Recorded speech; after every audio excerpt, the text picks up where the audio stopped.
Hello एसडीवियंस, welcome to Stematics guide, learn wide and grow with pride. आज की इस वीडियो में हम देखने वाले हैं RTMNU BSc mathematics semester 2 model question paper 3 के सॉल्यूशंस, वो भी चैप्टर नंबर 5 वेक्टर डिफरेंशिएशन से।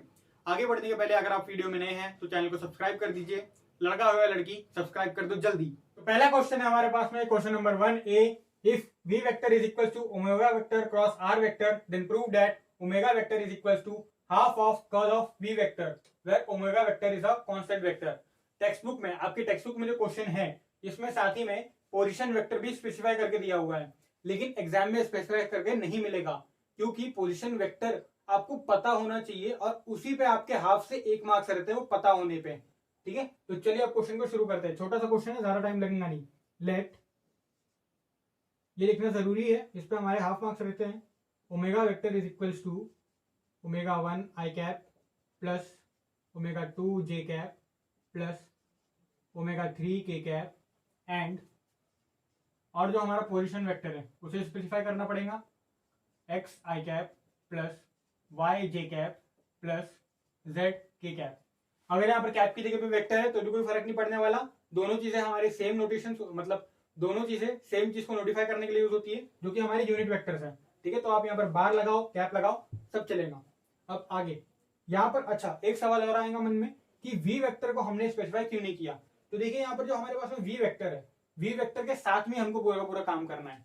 ठीक है, वी वेक्टर की वैल्यू हमें पता है तो वी वेक्टर को खुद इसके कंपोनेंट्स में एक्सप्रेस करने की जरूरत नहीं पड़ने वाली हमें, इसलिए हमने सिर्फ इतना ही लिखा है। अगर आप चाहो तो आप लिख सकते हो, लेकिन उसका काम आपको आगे पे नहीं पड़ने वाला। हमें यहाँ पर प्रूव करना ही है। इसमें हमारे पास में ओमेगा वेक्टर की वैल्यू तो है, कर्ल वेक्टर की value, curl of V vector की वैल्यू नहीं है, तो उसे फाइंड आउट करना है और फिर बाद में पुट अप कर देंगे, जो आएगा उससे हम ये रिलेशन बना लेंगे। तो क्या करना है अपने को, curl of V vector is equals to, curl of V vector कैसे लिखते हैं अपन, differential operator cross V vector.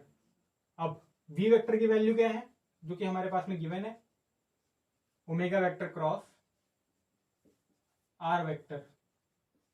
ये सब आपको नीचे नीचे लिखते जाना है, हमारे पास में स्पेस है इसलिए लिख रहे हैं। एग्जाम में आप जितना हो सके उसको नीचे की साइड में ही लिखिएगा, ज्यादा अच्छा एक्सप्रेस होता है। इज इक्वल्स टू, अब जो दो वेक्टर से क्रॉस प्रोडक्ट कैसे निकालते हैं ये हमने काफी सारे वीडियोस में देखा है, आपको पता होना चाहिए। अब ये डिफरेंशियल ऑपरेटर सिंपल है, इतना काम आप आसानी से कर सकते हैं।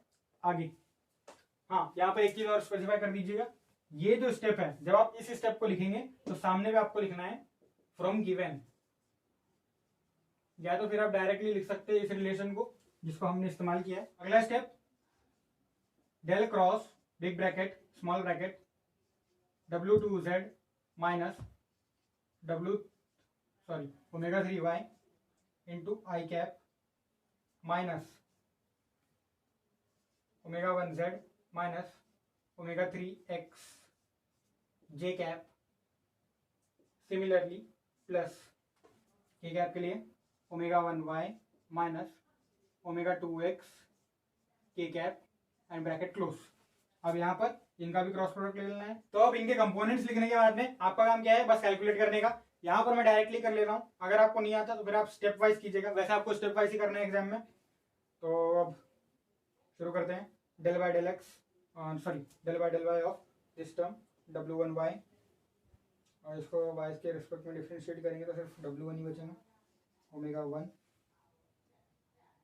अब जी के टर्म के लिए पहले माइनस का sign, del by del X of last term, तो minus of omega 2,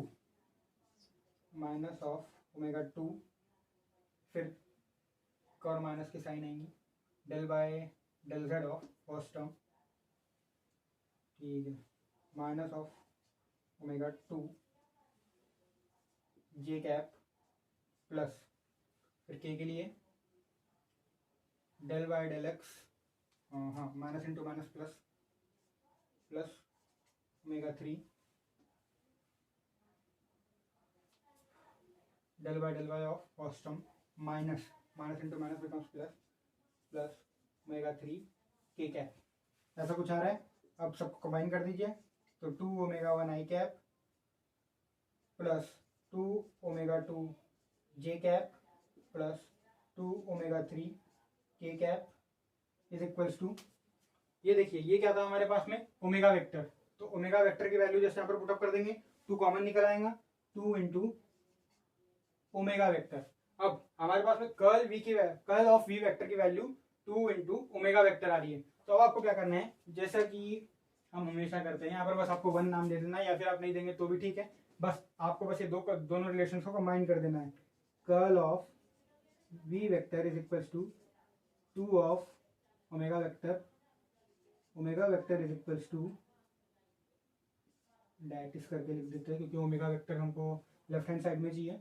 curl of V vector is equals to omega vector is equals to 1/2 curl of V vector, hence proof.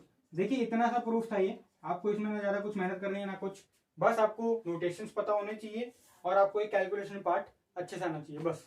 अब आगे बढ़ जाए question number 1 B की तरफ। Question बोल रहा है if F vector is equal to this and that then find gradient of divergence of F vector and curl of F vector at 2, -1, 0। देखिए आपके टेक्स्ट बुक में जो क्वेश्चन प्रिंट है उसमें ये पॉइंट नहीं दिया हुआ है और सिर्फ ये 2 दिया गया, मतलब ये सिर्फ gradient of divergence of F vector and curl of F vector, सिर्फ इतना पूछा गया है। वो जो क्वेश्चन है इनकम्प्लीट है। जब बाकी की स्कॉम्स के आउटलाइनर सीरीज से मैंने इस क्वेश्चन को कंपेयर किया तो ये जो पॉइंट है वहां पर मिसिंग था। ये पॉइंट जब तक नहीं डालेंगे तब तक के क्वेश्चन 6 मार्क्स का नहीं बनेगा, ठीक है। तो क्वेश्चन इनकम्प्लीट है, आप उसको यहाँ से कंप्लीट कर दीजिएगा। अब देखते हैं इसे सॉल्व आउट कैसे करना है। पहले हमें देखिए यहाँ पर हमें 2 क्वांटिटीज को फाइंड आउट करना है। पहले अंदर वाली को हम फाइंड आउट करेंगे, बाद में बाहर वाली को, क्योंकि बाहर या तो फिर आप दोनों को एक साथ ही फाइंड आउट कर सकते हैं, ठीक है। पहले मतलब दोनों को एक ही स्टेप में सॉल्व आउट कर सकते हैं, हम यहाँ पर दोनों को अलग अलग करते हैं। पहले चलिए शुरू करते हैं। Given F vector is equals to, जैसा कि एफ वेक्टर को एज इट इज कॉपी कर लेना है, टू फाइंड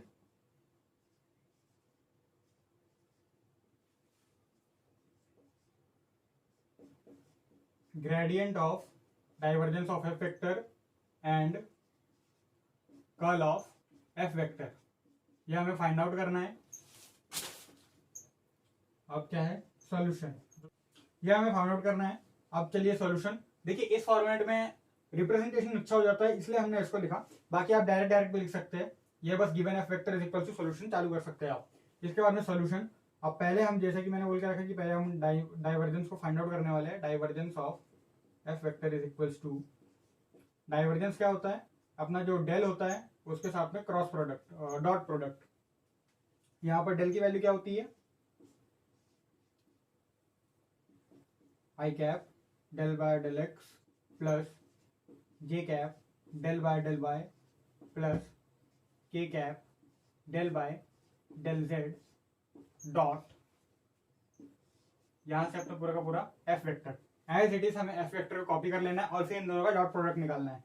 अब देखिए जो डॉट प्रोडक्ट है उसमें हमें पता है कि जो आई कैप डॉट आई कैप होता है वो 1 होता है, जे कैप डॉट जे कैप 1 होता है और के कैप डॉट के कैप भी 1 होता है।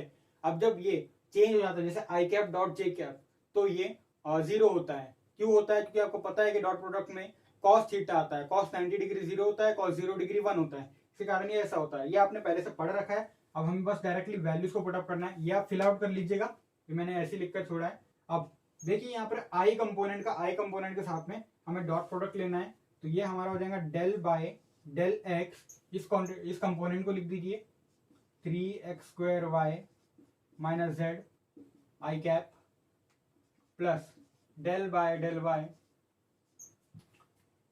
X Z cube plus y to the power 4 J cap plus del by del Z minus 2x³ z² के कैप। यहाँ पर हमें पार्शियली डिफरेंशिएट करना है with respect to x, y and z respectively. ये काम आप पहले भी पढ़ चुके हो सेमेस्टर 1 में कि पार्शियली डिफरेंशिएट कैसे करते हैं।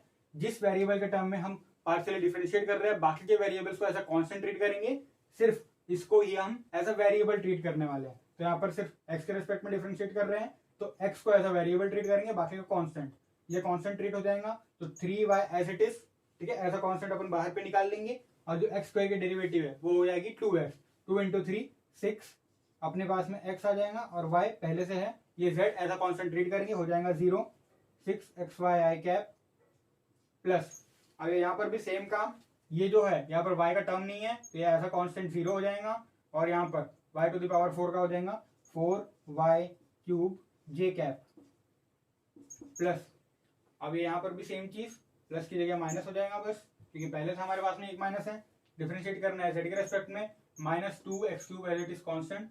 अब z² का derivative 2 into Z is equal to -4x³ z।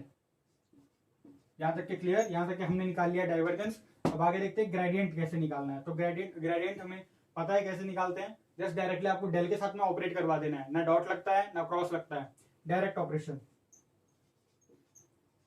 Gradient of divergence, ये हमसे पूछा गया था, फाइंड आउट करते हैं इसको।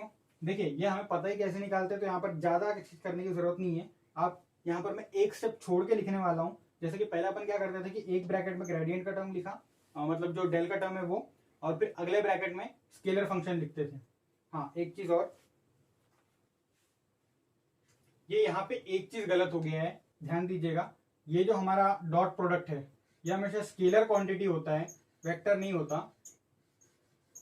तो यहां से i कैप, j कैप और k कैप हट जाएगा, क्योंकि वो डॉट प्रोडक्ट लेने के बाद में 1 हो चुका है। ये हमारा अब स्केलर फंक्शन में कन्वर्ट हो गया। ये हमेशा ध्यान में रखिएगा, ये कई बार ऐसी गलती होती है, मुझसे भी होती है, आपसे भी होती होगी, नहीं होती होगी तो फिर एग्जाम में ध्यान रखिएगा और इससे बचिएगा। डॉट प्रोडक्ट लिया है तो ये हमेशा स्केलर फंक्शन आना चाहिए, i cap, j cap, k cap नहीं आएगा। अब ये यहाँ पर जस्ट हमको सेम यही काम करना है, एज इट इज इस ब्रैकेट को लिख दीजिए, डेल बाय डेल एक्स। यहाँ पर ये पूरे को आप चाहे तो लिख सकते हैं, या तो फिर पूरे को लिख ही देते हैं, हमारा एक स्टेप बच जाएगा। इसके एक स्टेप पहले आपको क्या करना है, ये जो टर्म है इसकी जगह पे आपको डेल डॉट एफ वेक्टर यानी कि डाइवर्जेंस ऑफ एफ वेक्टर लिखना है। ये एग्जामिनेशन में आप लिखिएगा, यहाँ पर मैं डायरेक्टली सॉल्व आउट कर रहा हूं। 4y³ - 4x³ z del by same, फिर से एक और ब्रैकेट और फिर plus k cap del by del z। ये हमारा तीसरा ब्रैकेट्स को आप फिलअप कर लीजिएगा, एज इट इज आपको इसी क्वांटिटी को लिखना है। और अब सेम जो स्टेप हमने इसके पहले फॉलो अप किया था उसी को फॉलो अप करना है। पार्शियली डिफरेंशिएट करना है, पहले x के रिस्पेक्ट में, फिर y, फिर z। पहले इसको डिफरेंशिएट कर दीजिए x के रिस्पेक्ट में, तो देखिए 6y कॉन्सेंट्रेट हो जाएगा और x की डेरिवेटिव 1 हो जाएगी, तो हो जाएगा 6y। यहाँ पर एक्स्ट्रा टर्म है नहीं तो ये कैंसिल, और यहाँ पर -4z एज अ कॉन्स्टेंट और x के ऊपर डेरिवेटिव 3x², तो 4 × 3 -12x² z। ये हो गया हमारे पास में i कैप वाला टर्म प्लस j कैप। अब इसके साथ में फिर से वही काम करना है, इस बार y के रेस्पेक्ट में डिफरेंशिएट करना है। ये टर्म कैंसिल आउट हो जाएगा, यहां से 6x बचेगा और यहां से 4 × 3 = 12y²। ये हो गया j कैप प्लस, अब z के रेस्पेक्ट में डिफरेंशिएट करिए, ये दोनों में ही नहीं है z के टर्म, दोनों cancel out, -12x³ k cap. इतना हो गया अपना gradient of divergence of F vector. अब इसके बाद में एक स्टेप और करना है अपने को, वो ये है कि इस पॉइंट को पुट अप करना है, ठीक है। अब यहाँ पर हम सेम चीज क्या करने वाले हैं, डायरेक्टली आपको ना अब यहाँ पर यही लिखना है बस, ग्रेडियंट ऑफ, पूरे पे ब्रैकेट लगा दीजिए, 2, -1, 0। इस पॉइंट पे हमें इसे कैलकुलेट करना है, तो बस आपको इसमें 2, -1, 0 इस पॉइंट को पुटअप कर देना है। तो ये क्या हो जाएगा, 6 × y की जगह पे -1 -12 × 0 इसलिए क्योंकि z का कंपोनेंट मतलब z की वैल्यू यहाँ पर 0 है, तो ये पूरा टर्म 0 हो जाएगा। i कैप एक बड़ा bracket plus 6x, 6 × 2 = 12 plus 12 × 1 j cap -12 × x की वैल्यू 2 का क्यूब हो जाएगा अपना 8 k cap is equals to -6 0 -6 I cap 12 plus 12 24 minus, कुछ तो अपन ने गलती कर दी है, यहाँ पर -4 आना चाहिए और यहाँ पर भी ऐसे छोटी मोटी कैलकुलेशन मिस्टेक्स ही एग्जाम में पीछे कर दी हमें। -4 × 8 32 k कैप, ये हो गया आपका फाइनल आंसर। यहाँ तक कि आप लिखकर छोड़ सकते हैं। अब इसके बाद में जो अगली चीज है that is curl of f vector at the given point, ये आपको फाइंड आउट करना है खुद से। इसका जो फाइनल आंसर आने वाला है वो -12 k कैप आने वाला है, तो आप उसे मैच कर लीजिएगा सॉल्व आउट करने के बाद। हम बढ़ते हैं फिलहाल नेक्स्ट क्वेश्चन की तरफ। अब देखते हैं question number 1c। show that the radius of curvature of a plane curve with equations y is equal to f of x, z is equal to 0, that is a curve in the xy plane is given by this and that। ये हमें proof करना है और ये personally मेरा काफी favourite question है क्योंकि इसमें कॉन्सेप्ट्स इस्तेमाल होने वाले हैं। अगर किसी को कॉन्सेप्चुअल पार्ट क्लियर नहीं है तो वो इस क्वेश्चन को सॉल्व आउट नहीं कर पाएगा। साथ ही में यहाँ पर नोटेशंस और प्रोसेस काफी मैटर करता है। अप्रोच क्या होती है प्रूफ डेट में, ये जो अपन शुरू से लेकर अंत तक का पहले विजुअलाइज करके चलना पड़ता है यहाँ पर, क्योंकि कैलकुलेशन पार्ट में जैसे कि एप्लीकेशन बेस्ड जो क्वेश्चंस होते हैं उसमें बस एक फॉर्मूला लो, थोड़ी बहुत कैलकुलेशन करो, आंसर आ जाता है अपने सामने में। लेकिन यहाँ पर जब तक के कॉन्सेप्ट पता ना हो तब तक के हम अप्रोच पता नहीं कर सकते, और जब तक के अप्रोच पता ना हो तब तक के प्रूफ डेट वाले क्वेश्चंस को सॉल्व आउट ही नहीं कर सकते। ठीक है, ये मतलब अगर किसी को पता नहीं है तो वो अंधेरे में तीर चला रहा है, बस कुछ ऐसा होने वाला है कि तुक्के से बस करता जा रहा है, आया नहीं आया, टाइम वेस्ट, एनर्जी वेस्ट, और एग्जाम में तो फिर मार्क्स भी वेस्ट। ठीक है, तो अब देखते हैं इसको अप्रोच कैसे करना है। जैसा कि मैंने बता के दिया कॉन्सेप्चुअल पार्ट, तो कॉन्सेप्चुअल पार्ट में यहाँ पर क्या बोल रहा है, रेडियस ऑफ कर्वेचर हमें ये दिखाना है। रेडियस ऑफ कर्वेचर क्या होता है, रो, मतलब रो से उसको डिनोट करते हैं, और वो क्या होता है 1 कप्पा, यानी कि 1 कर्वेचर, ये निकालेंगे तब जाके हमारा रेडियस ऑफ कर्वेचर आएगा। अब ये किसका बोल रहा है, y is equal to F of X, z is equal to 0। 3 dimensional coordinate system में अगर हमारा एक कोऑर्डिनेट 0 हो जाता है तो बाकी के दोनों कंपोनेंट्स जो x और y के होते हैं वो एक प्लेन में लाई करेंगे, वो होगा xy प्लेन, क्योंकि हमारा z कोऑर्डिनेट ही 0 है और y is a function of f of x दिया गया है, यानी कि y is a function of x। ये कुछ ऐसा हो सकता है जैसे कि आपने 12th क्लास में पढ़ा था, y is equal to x square, या फिर y is equal to x plus 1, something ऐसा, मतलब y और x यहाँ पर रिलेटेड है। तो ये हमारे कीवर्ड्स हो जाते हैं यहाँ पे, इनके बिना आप क्वेश्चंस को अप्रोच नहीं कर सकते। रेडियस ऑफ कर्वेचर निकालने के लिए हमें क्या चाहिए, कर्वेचर। कर्वेचर निकालने के लिए क्या चाहिए, यूनिट टेंजेंट वेक्टर की डेरिवेटिव की मॉड चाहिए एस के रेस्पेक्ट में। ठीक है, और उसको निकालने के लिए क्या चाहिए, यूनिट टेंजेंट वेक्टर चाहिए, और उसको निकालने के लिए क्या चाहिए, टेंजेंट वेक्टर चाहिए, समझ रहे हो। और फिर टेंजेंट वेक्टर निकालने के लिए क्या चाहिए, आर वेक्टर, यानी कि पोजीशन वेक्टर। पोजीशन वेक्टर हमें डिफाइन करना पड़ेगा। तो यहां से हमारी अप्रोच बनती है कि क्वेश्चंस को अप्रोच कैसे करना है, लिंक टू लिंक जाना है हमको को, कि शुरू से जो अपन शुरू कर रहे हैं वहां से कहां पे पहुंचने वाले हैं ये पहले देखकर चलना है, तभी ऐसे क्वेश्चंस को स्टार्ट करना है। अब जैसा कि मैंने बता दिया एक्स वाई प्लेन में होगा एक्स वाई प्लेन, और कर्व तो अपना कुछ भी हो सकता है। अब ये गिवन बाय, ये हमें प्रूफ ऑफ करना है। शुरू करते हैं। Let the equation of plane curve B,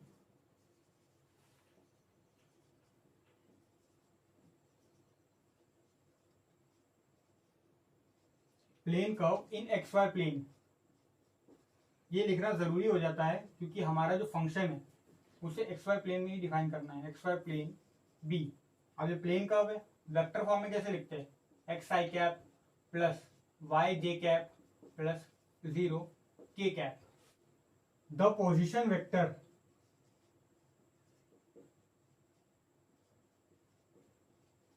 थोड़ी सी हैंडराइटिंग मैनेज करने में टाइम लेगा। The position vector for any point on the given curve is r vector is equals to x I cap plus y j cap plus z k cap is equals to x I cap plus y j cap plus 0 के cap. 0 क्यों हो गया, since z is equals to 0। अब निकालना है हमें tangent vector. तो देखिए टैंजेंट वेक्टर निकालने के लिए अपन क्या करते थे, पहले t के एस्पेक्ट में डिफरेंशिएट कर देते थे क्योंकि वहां पर t पैरामीटर होता था। यहाँ पर हमारे पास में x पैरामीटर है। कैसे? क्योंकि y डिपेंड कर रहा है x पे और z हमारे पास में 0 है, तो आप उसको 0x भी बोल सकते हो। ठीक है, कोई मैटर नहीं करेगा क्योंकि 0 के कारण उसका वो ऑलरेडी मतलब 0 ही है, तो x पे डिपेंड नहीं कर रहा, या फिर आप उसको डिपेंडेंट बोल भी सकते हो, वो मैटर नहीं करता। y फिलहाल x पे डिपेंड कर रहा है और x हमारा x ही है, इसलिए यहाँ पे पैरामीटर है हमारा x। एक पैरामीटर मतलब बस ऐसे ही बोल रहा हूँ, हकीकत में पैरामीटर नहीं है, वो एक वेरिएबल कोऑर्डिनेट ही है। तो टैंजेंट वेक्टर, जो काम हम t के साथ में करते थे अब वो x के साथ में करना है। Tangent vector is equals to dr by dt करते थे अपन, अब करना है dx इज इक्वल्स टू, अब ये जो वेक्टर है इसको डिफरेंशिएट करना है x के रेस्पेक्ट में। आप यहाँ पर वेक्टर लिख दीजिएगा जो हमारा r वेक्टर है। अब उसे जो डिफरेंशिएट करना है by with respect to x, ये हमारा पहले से 0 है। ध्यान में देखिएगा, ये हमारे जो यहाँ पर k कंपोनेंट है ये पहले से 0 है, तो मैटर ही नहीं करेगा यहाँ पर। अगर आप k कंपोनेंट यहाँ से हटा देते हो तो भी कोई फर्क नहीं पड़ेगा। हम लोग यहाँ पर हटा देते हैं अपने कन्वीनियंसी के लिए। जो हमारा x है वो 1 हो जाएगा x के रिस्पेक्ट में डिफरेंशिएट करेंगे तो, और जो y है, y को आप 12th क्लास तक के आप पढ़ते आ रहे हो कि अगर किसी भी फंक्शन y को x के रिस्पेक्ट में डिफरेंशिएट करते हैं, कंप्लीट डिफरेंशिएशन, हाँ पार्शियली नहीं, कंप्लीटली डिफरेंशिएट करते हैं, उसको y डैश लिखते हैं। हम यहाँ पर भी सेम नोटेशन का इस्तेमाल करने वाले हैं क्योंकि हमें y डैश के टर्म्स में प्रूव करना है। तो y डैश कह लो या फिर y प्राइम j कैप। अब ऐसा क्यों हुआ ये भी लिख दीजिएगा, since y is equals to f of x। अगर वो x का फंक्शन नहीं होता तो अपन उसको डिफरेंशिएट ही नहीं कर सकते। अब ये निकालने के बाद भी एक और क्वांटिटी जो कि बहुत मैटर करती है वो है ds बाई dx। ये चीजें लोग भूल जाते हैं, इसका मॉडुलस इंपॉर्टेंट है, आगे चल के हमको इसका मॉडुलस का बहुत काम पड़ेगा। ये क्या होता है, dr vector upon dx is equal to, अब इसका बस मॉड ले लेना है। तो मॉडुलस कैसे लेते हैं आपको पता है, ए स्क्वायर प्लस बी स्क्वायर, यानी कि x के कंपोनेंट का स्क्वायर प्लस y के कंपोनेंट का स्क्वायर और अंडर रूट।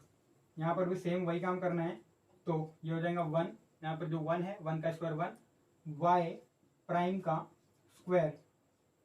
तो यूनिट टैंजेंट वेक्टर निकालने के लिए भी हमें सेम ही प्रोसीजर को फॉलो अप करना है, जो हमें इन दोनों को है बस डिवाइड अप कर देना है, आपका आ जाएगा यूनिट टैंजेंट वेक्टर। करते हैं उसको भी, यूनिट टैंजेंट वेक्टर। मुझे उम्मीद है कि आप लोग भूले नहीं होंगे पिछली वीडियो से कि यूनिट टैंजेंट वेक्टर अपन कैसे निकाला करते थे। Unit tangent vector is equals to T vector is equals to D R vector upon D S. अब हमारे पास में एक प्रॉपर्टी हुआ करती थी कि हम ये दोनों को डिवाइड अप कर सकते थे। प्रॉपर्टी नहीं है एक्चुअली, वो एक थ्योरम है। अगर मैंने उसे यहाँ पर बता दिया आप लोग और भी ज़्यादा कंफ्यूज हो जाओगे। अब हमको क्या करना है, बस वैल्यूज को पुट अप कर देना है। तो D R vector by D X क्या आया था अपना, I cap plus Y prime J cap upon, ये आ जाएगा under root of 1 plus square. अब इसको भी हमें एक और बार डिफरेंशिएट करना है, तो D T vector by x, जैसा कि मैंने बता के दिया था कि जो भी काम हम करते आ रहे हैं टी के टर्म्स में, अब हमको वो करना है एक्स के टर्म्स में। तो यहाँ पर जो ये क्वांटिटी है इसको डिफरेंशिएट करना है एक्स के टर्म्स में। आपको बस सबसे पहले तो आपको क्या करना है, डी बाय डी एक्स लिख कर इसको एक ब्रैकेट में पुटअप कर देना है, इसके बाद में सॉल्व आउट करते जाना है। देखिए यहाँ पर दो क्वांटिटीज का रेशियो है, तो हम यहाँ पर लगाएंगे quotient rule of differentiation. Quotient rule में क्या करते हैं, u अपॉन v का डिफरेंशिएशन करना है, तो v du minus u dv upon v square. चलिए शुरू करते हैं, v du, v as it is 1 plus y prime का होल स्क्वायर, v du, अब ऊपर वाले का डिफरेंशिएशन करना है, तो ये क्या हो जाएगा 1 0, यहाँ पर क्या बचता है y प्राइम j कैप। ठीक है, बस इतना ही बचेगा हमारे पास में। तो y प्राइम का भी डिफरेंशिएशन करेंगे तो y double prime j cap हो जाएगा। यहां पर ध्यान दीजिएगा ये टर्म 0 हो रहा है इसलिए यहां पर नहीं लिखा, अगर आप चाहो तो अपनी कन्वेंशन के लिए लिख सकते हो। यहां पर 0 हो रहा है तो कोई मैटर नहीं करेगा, v du माइनस u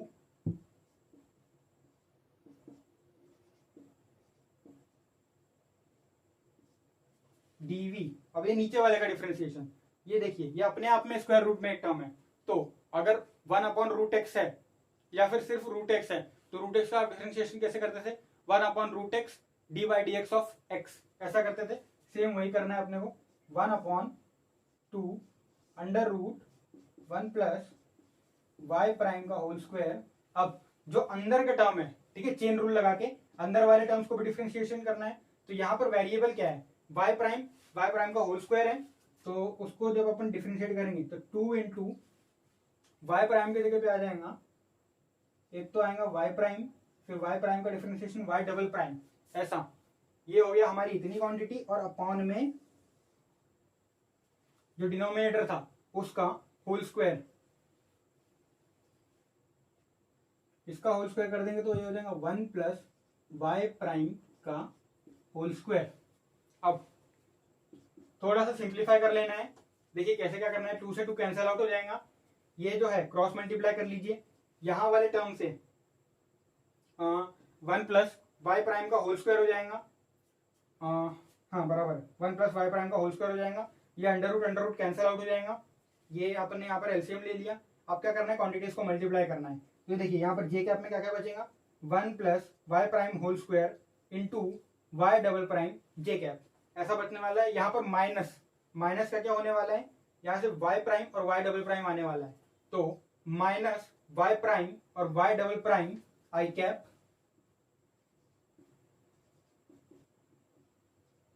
ये एक टर्म हो गया। अब यहां पर y प्राइम का होल स्क्वायर, यहां पर एक y प्राइम का होल स्क्वायर है, ये कैंसिल आउट हो जाएगा, ये और इसका मल्टीप्लीकेशन, और यहाँ पर जो एक टर्म आएगा वो कैंसिल आउट हो जाएगा। बचेगा क्या आपका y double prime J cap. यहाँ पर सिंपल कैलकुलेशन है, आप खुद से करेंगे अपनी कॉपी में, एक दो स्टेप ज्यादा लगने आपको, लेकिन हो जाएगा। Plus y double prime J cap upon, अब देखिए ये अंडर रूट है और यहाँ पर जो इसकी पावर है वो 1 है, दोनों सेम टर्म्स है, तो जब सेम टर्म्स का अपन मल्टीप्लाई करते हैं तो उनमें जो पावर होती है वो एडअप हो जाती है। यहाँ पर है पावर 1/2, इसके ऊपर पे 1 plus Y prime whole square के ऊपर पे 1/2 है, यहाँ पर 1 है, 1/2 प्लस 1 3/2 हो जाएगा। लिख देते हैं 1 प्लस वाई प्राइम का whole square raise to the power 3/2। dt vector upon dx निकालने के बाद में, यानी कि जो यूनिट टेंजेंट वेक्टर है उसका x के रेस्पेक्ट में डिफरेंशिएशन निकालने के बाद में हमें क्या करना है, जो यूनिट टेंजेंट वेक्टर का डिफरेंशिएशन x के रेस्पेक्ट में अपॉन ds/dx करना है, जैसे कि हमने पहले किया था, बस सिंपली अपने को वैसा ही करना है। क्या हो जाएगा, dt vector upon ds is equals to dt vector upon dx ds/dx is equals to, अब इसका क्या करना है, बस वैल्यूज को पुटअप कर दो। ये अपने पास में अभी क्या आया था, minus Y prime Y double prime I cap plus Y double prime J cap upon, अब ये जो हमारे पास में पहले आया था वो था 1 प्लस वाई प्राइम का whole square raise to the power 3/2। अब जो ds/dx की वैल्यू है वो भी आएगी, तो वो थी 1 प्लस वाई प्राइम का whole square raise to the power 1/2, square root था तो उसको 1/2 के टर्म में लिख लिया। अब ये जो है इन पावर्स को एड अप कर देना है, 3 + 1 4, 4/2 2, यानी कि हो जाएगा square, minus Y prime Y double prime I cap plus Y double prime J cap upon 1 plus Y prime whole square raise to the power 2। इतना काम था यहाँ पर।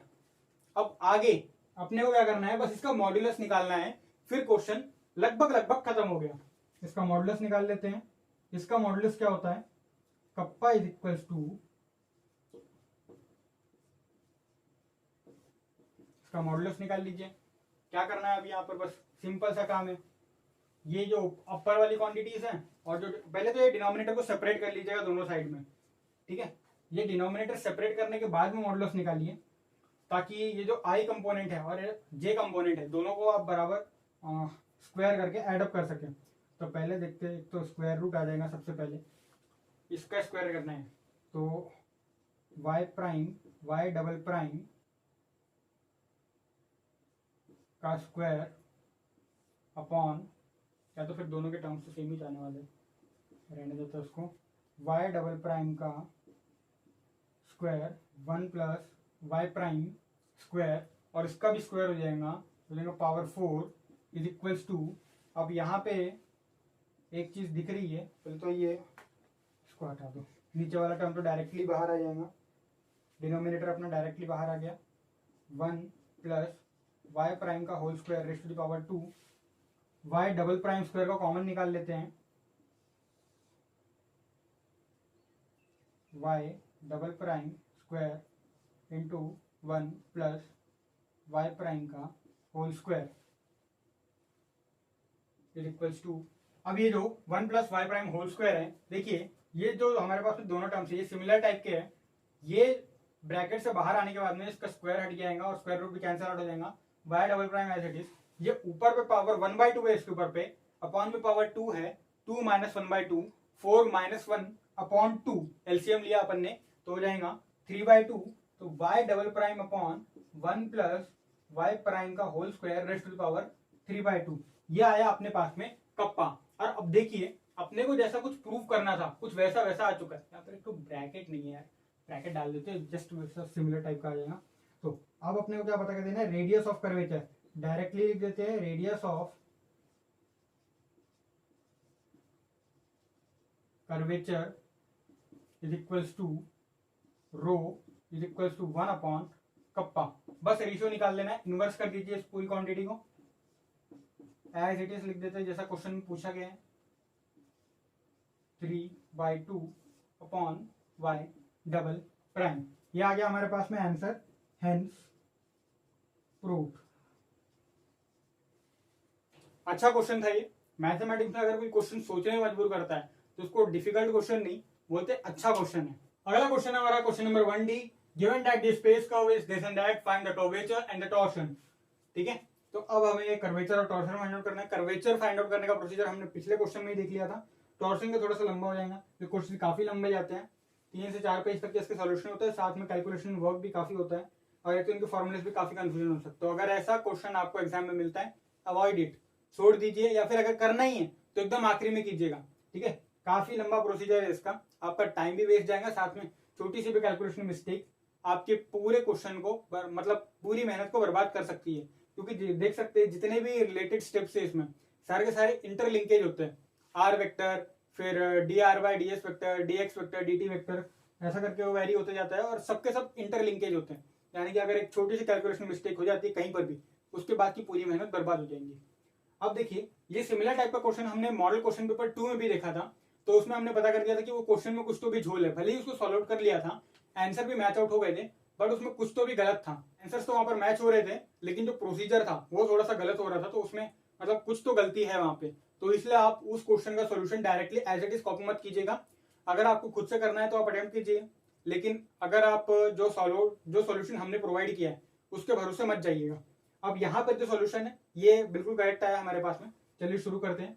Given the space curve is, आपको space curve as it is लिख लेना है, the position vector for any point on the curve is, position vector को डिफाइन कर देना है, एक्स वाई जेड की वैल्यू पुटअप करना है आपको, टेंजेंट वेक्टर, पोजीशन वेक्टर को टी के रेस्पेक्ट में डिफरेंशिएट कर दो, तो यहाँ पर टी का डिफरेंशिएशन टी के रेस्पेक्ट में 1, फिर टी स्क्वायर का 2t, 3t 2/3 टी क्यूब है वहां पर। ठीक है, तो टी क्यूब का जब अपन डिफरेंशिएशन लेंगे तो 3t स्क्वायर हो जाएगा, 3 से 3 कैंसिल आउट, 2t स्क्वायर बचेगा, फिर ds by D T, dr by D T का मॉड होता है, बस आपको इन कंपोनेंट्स को क्या करना है, स्क्वायर करके एडअप कर लेना है, 1 4t square plus 4t to the power 4, ये देखिए अंदर पे स्क्वायर रूट के अंदर पे क्या बन रहा है, 1 प्लस 2t स्क्वायर का होल स्क्वायर बन रहा है, ये 2t स्क्वायर का होल स्क्वायर, ये 1 का स्क्वायर, और यहाँ पर 2 इंटू 1 इंटू 2t स्क्वायर।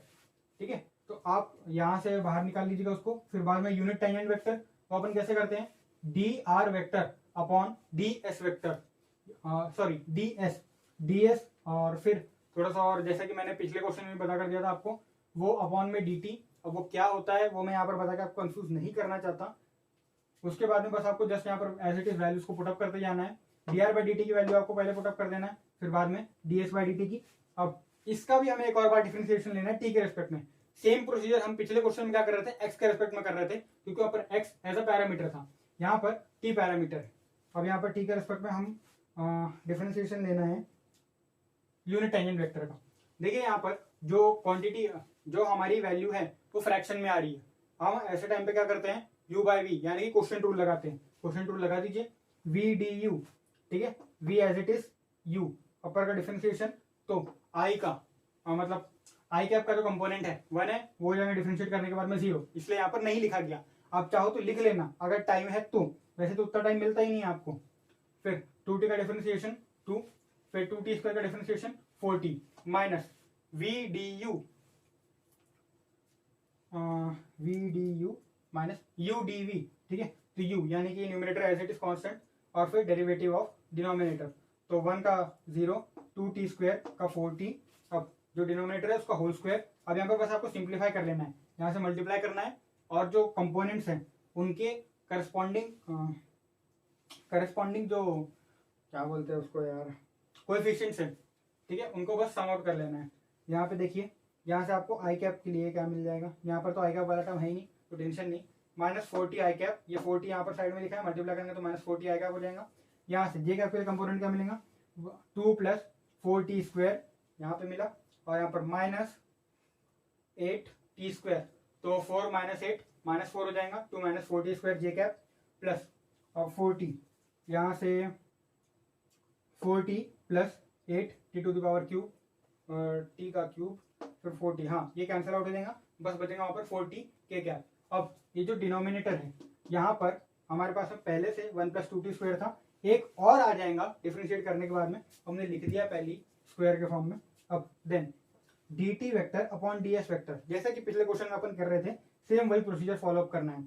बस क्या करना है, अब यहाँ पर जो डिनोमिनेटर है, डिनोमिनेटर नहीं समझ रहा हूँ आपका, तो यहाँ पर ये जो ds बाई dt है बस इस वैल्यू से आपको डिवाइड कर देना है। डिवाइड करेंगे तो डिनोमिनेटर में मल्टीप्लाई हो जाएगा, सेम जो हमारे पास में क्वांटिटी थी 1 प्लस 2t स्क्वायर का स्क्वायर था, अब क्यूब हो जाएगा क्योंकि एक टर्म वहां पर और आ गए। अब फ्रेनेट सेनेट फॉर्मूले, मेन खेल इसी से शुरू होता है, फ्रेनेट सेनेट फॉर्मूले ये आपको पता होने चाहिए।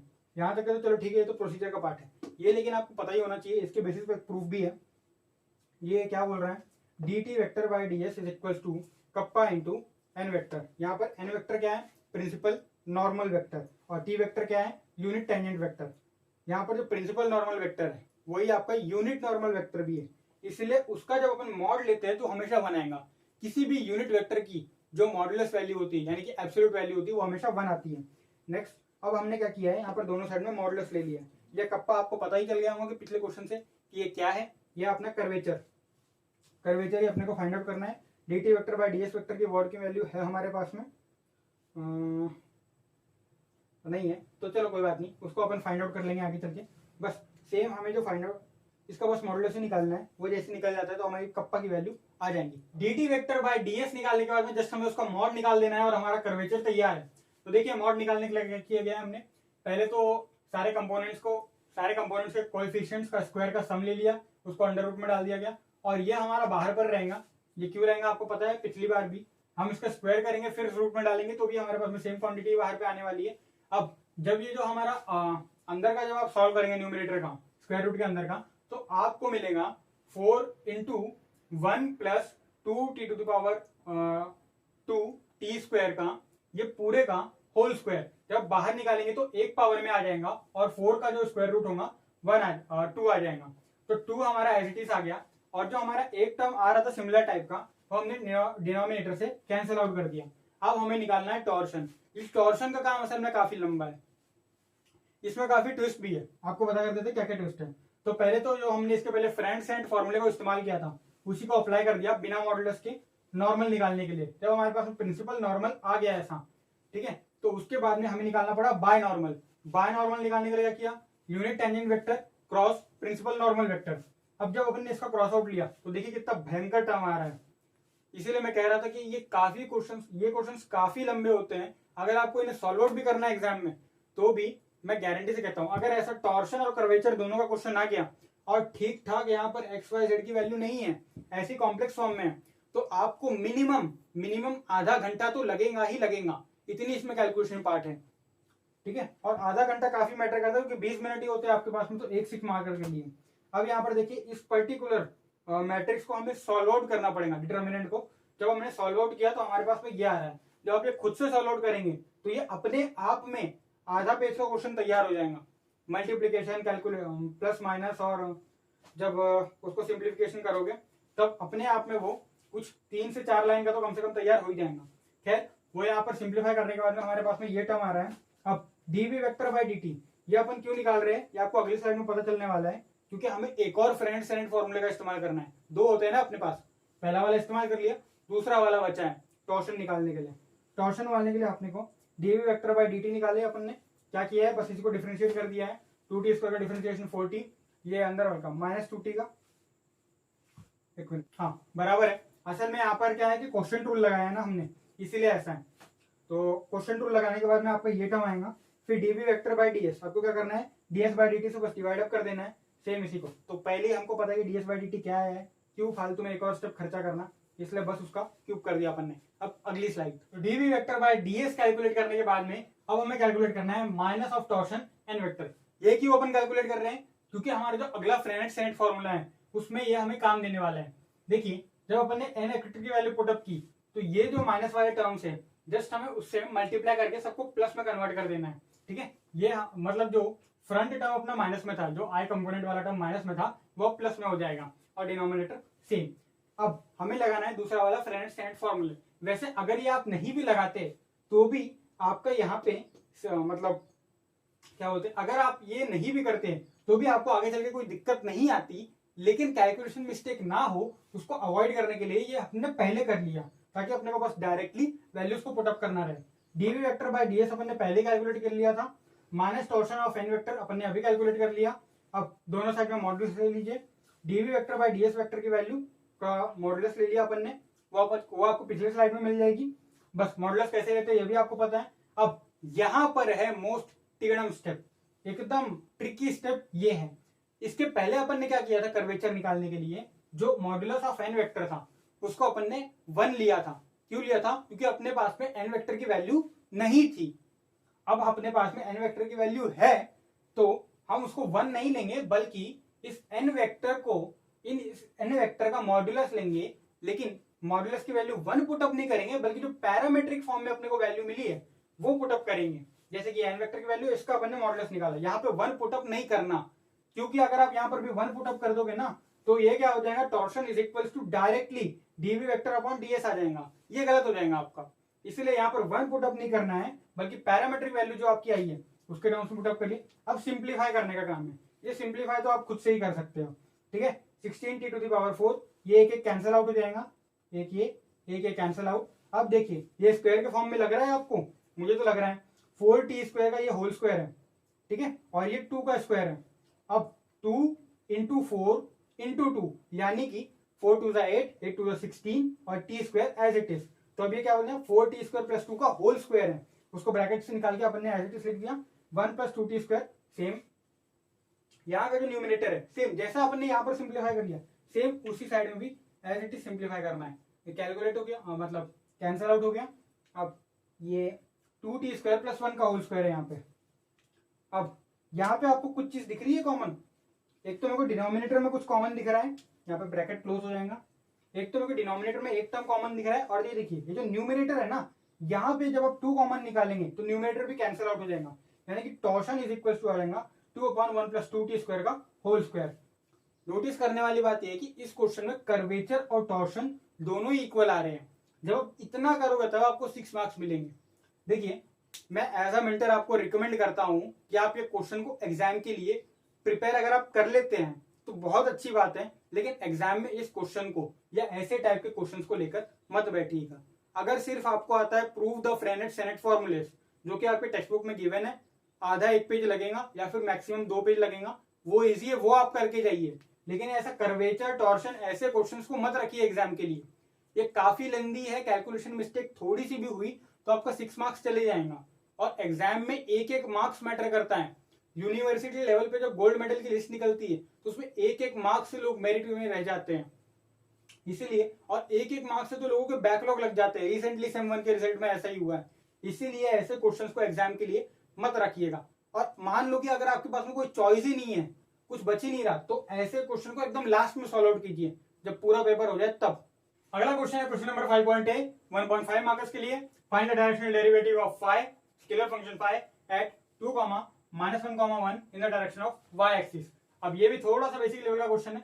y एक्सिस का डायरेक्शन रेशियो मतलब जो कंपोनेंट होता है वो आपको पता होना चाहिए कि वाई एक्सिस को वेक्टर फॉर्म में लिखते कैसे हैं, सिर्फ जे कैप होता है उसमें। ठीक है, चलिए शुरू करते हैं। Let phi is equals to x square Y Z plus 2xz minus 4, और पॉइंट अपने पास में दिया ही हुआ है। अब क्या करना है इसके आगे पे, डायरेक्शनल डेरिवेटिव फाइंड आउट करने के लिए हमको लगता है ग्रेडियंट को फाइंड आउट कर लेंगे।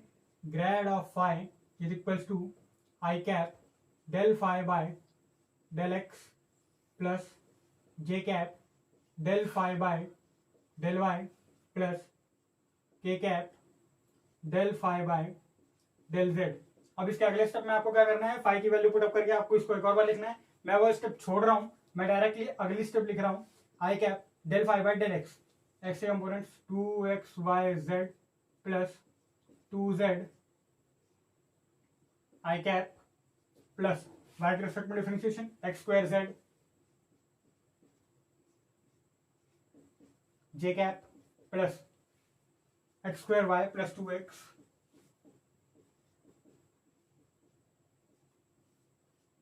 के कैप। ये अपना आ गया grade of phi.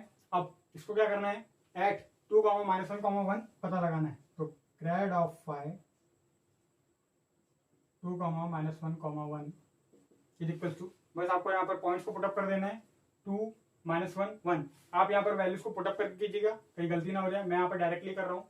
2, -1, 1 -4 plus 2 × 1 2 I cap plus X square 2 का स्क्वायर 4 1 का 4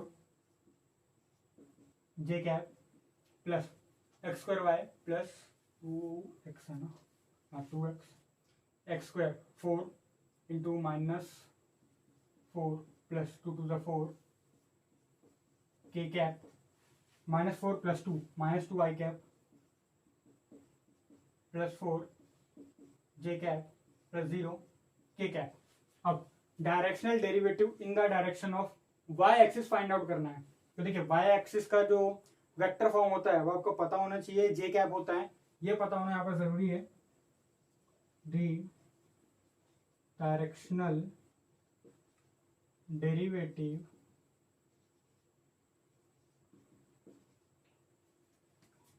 of phi is equal to x square Y Z plus 2xz minus 4 at 2, -1, 1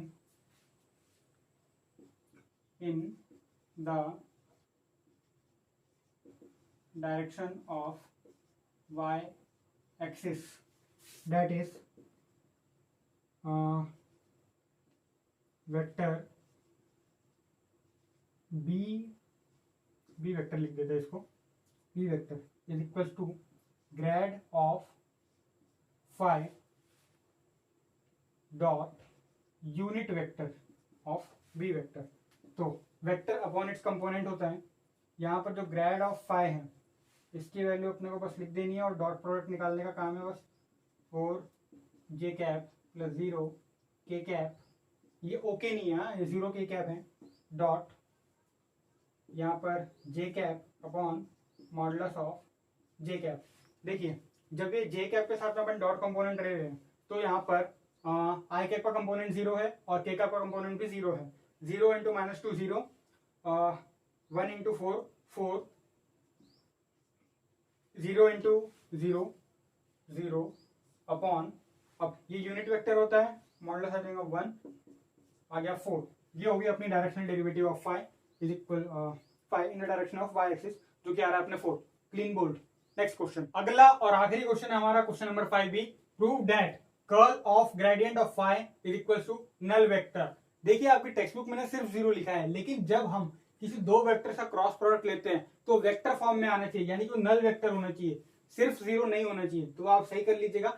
where phi is a differential scalar point function of x Y z. Differential scalar point function बोल रहा है, तो आप differential function इसका मतलब समझिए, यानी कि उसके पास में continuous second order partial derivative होगी। ठीक है, यानी कि जो आप सेमेस्टर 1 में पढ़ते थे कि del square y upon del x del z, ठीक है, is equal to del square y del Z del x. ऐसा सेम इसलिए होगा क्योंकि आप पहले डिफरेंशिएट करो बाद में डिफरेंशिएट करो, कोई फर्क नहीं पड़ने वाला वो पार्शियली, क्योंकि वो डिफरेंशियल स्केलर पॉइंट फंक्शन है एक्स वाई जेड तीनों का। ठीक है, चलिए अब शुरू करते हैं। पहले ग्रेड ऑफ फाई निकाल लेते हैं।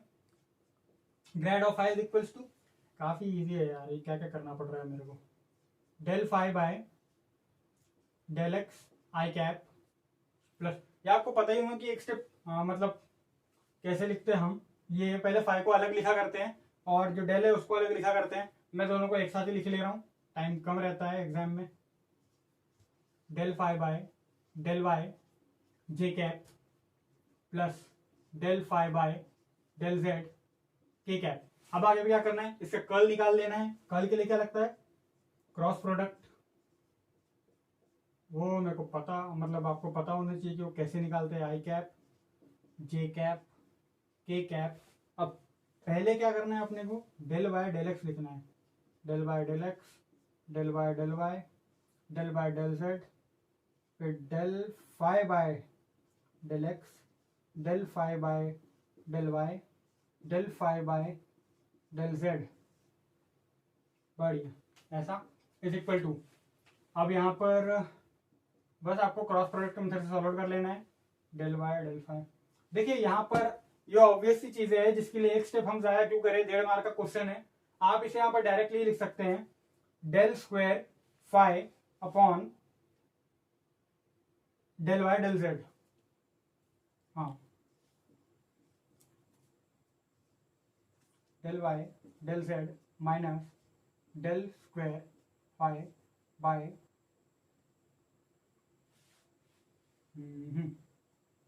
Del Z del Y. देखिए जैसा कि हमने इसके पहले भी देखा था, सेकंड ऑर्डर पार्शियल डेरिवेटिव्स के कंटिन्यूस होते हैं। देखिए अब यहाँ पर पहले मैं जेड के रेस्पेक्ट में करूँ या फिर पहले वाई के रेस्पेक्ट में करूँ या फिर बाद में एक्स के रेस्पेक्ट, बाद में वाई के रेस्पेक्ट में करूँ या फिर बाद में जेड के रेस्पेक्ट में करूँ, कोई फर्क नहीं पड़ने वाला, प्रोवाइडेड एक एक बार दोनों के साथ में करना है। ठीक है, दोनों के साथ में पार्शियली डिफरेंशिएट करिए, सेम ही चाहेंगे आपकी, क्योंकि ये तीनों का फंक्शन, ठीक है, तीनों के लिए डिफरेंशियल स्केलर पॉइंट फंक्शन है, सिर्फ एक्स या सिर्फ वाई सिर्फ जेड के लिए नहीं है, बल्कि एक्स वाई जेड तीनों के लिए है। अब सेम चीज ऐसे ही कर लीजिए। ठीक है बराबर, del square del x del Z minus del square del Z del x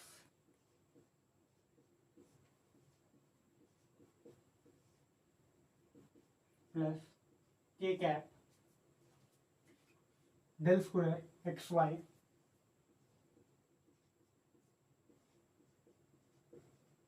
minus del square phi by del Y del X. अब आपको क्या करना है, इसके बाद में कुछ करने वाला काम ही नहीं है, डायरेक्टली सीधे सीधे इसको क्या कर दो, जीरो वेक्टर लिख दो। चाहो तो फिर यहाँ पर 0 0 0 करो और फिर बाद में लिख दो, चलो वो काम भी कर ही देते हैं। ये क्या हो जाएगा, 0 वाई कैप माइनस करो या फिर प्लस करो, 0 जे कैप प्लस 0 के cap is equal to null vector. ये कहां से आया, since phi has continuous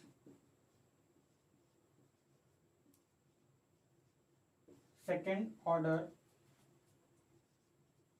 partial derivative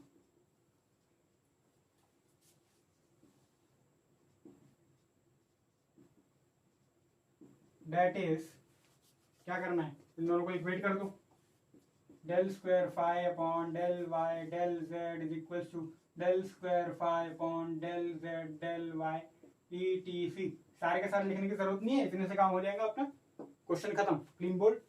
चलिए, तो यहाँ तक कि हमने मॉडल पेपर 3 सॉल्व आउट कर लिया है, वेक्टर डिफरेंशिएशन के सारे क्वेश्चन हो चुके हैं। अब इसके बाद में बचते हैं PYQs और वन शॉट बचते हैं। वन शॉट के लिए पेपर 1 का तो आसान है, हो जाएगा। पेपर 2 के लिए वन शॉट में थोड़ी सी दिक्कत पड़ेगी, क्योंकि डबल ऑर्डर डिफरेंशियल्स है, तो उसमें कैसा इंटरप्रेट करना थोड़ा सा मुश्किल हो जाता है। अगर हमारे पास में कोई स्मार्ट बोर्ड होता तो मैं आपको डायरेक्टली दिखा सकता था, बट उतना बजट नहीं है हमारे पास, तो उसके लिए थोड़े से विजुअल्स निकालने पड़ेंगे जिनसे आपको बेटर तरीके से इंटरप्रिटेशन हो पाए, जो आप विजुअलाइज कर पाए कि वेक्टर्स काम कैसे करते हैं, डायरेक्शनल डेरिवेटिव्स का काम क्या है। ठीक है, ऐसी चीजों को इंटरप्रेट करने के लिए थोड़े से विजुअल्स लगनी है, तो पेपर 2 के लिए थोड़ा सा टाइम लगेगा। पेपर 1 हो जाएगा, थोड़ा सा टाइम मतलब 2-3 दिन के गैप में आएंगे। पेपर 1 का जल्दी हो जाएगा, 2 दिन मतलब 1-2 दिन की गैप में मुश्किल से आ जाएंगे। ज्यादा से ज्यादा इस वक्त हम जो 30 जून है उसके पहले तक के पूरा का पूरा कवर अप करने की कोशिश करेंगे, हो जाएगा जहाँ तक के। और अब बचते पीवाईक्यूज पहले लाए जाएंगे और वन शॉट बाद में। रीजन ये है कि एक बार अगर प्रीवियस ईयर क्वेश्चन आपके हाथ में लग जाते हैं तो आप बेटर तरीके से उसको पहले ही प्रिपेयर करना चालू कर देंगे टेक्स्ट बुक से। जो वन शॉट है उसको थोड़ा सा टाइम लग सकता है विजुअल्स के कारण, जैसा कि मैंने आपको अभी बता कर दिया। तो अगर आपको ये वीडियो अच्छे से मतलब पसंद आई है, सब कुछ समझ में आया है, काम का कंटेंट लग रहा है आपको, तो सब्सक्राइब कर दीजिए चैनल को। और हमारी मेहनत के लिए, आपके एफर्ट्स के लिए वीडियो को लाइक जरूर कर दीजिएगा। मिलते हैं अगली वीडियो में, तब तक के लिए keep learning and keep growing. पढ़ते रहिए, हंसते रहिए, मुस्कुराते रहिए और स्वस्थ रहिए।